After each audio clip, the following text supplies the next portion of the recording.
প্রিয় দর্শক, আমি এখন দাঁড়িয়ে আছি আমাদের কিশোরগঞ্জ জেলা কটিয়াদী থানা জালালপুর ইউনিয়নের সেই বিখ্যাত কুটিবিলের কৃষকের ধানের জমিতে। দেখতে পাচ্ছেন কৃষকের ধানের জমিতে আমার কমর সমান পানি রয়েছে এবং ধানের হিজাগুলো শুধু পানিতে বেশি আছে।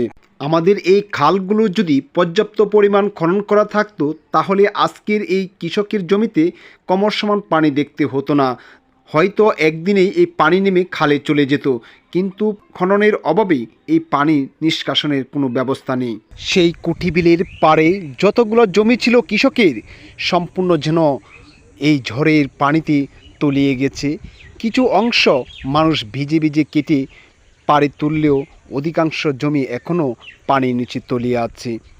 কৃষকের এই হত দুর্দশা যেন করুণ দৃশ্য আর কখনো দেখতে না হয় আমাদের। প্রিয় দর্শক, দেখতে পাচ্ছেন কৃষক এই বিল থেকে ভিজে ভিজে এই ধান কেটে রাস্তায় টাল দিয়েছেন পানি ঝরার জন্য।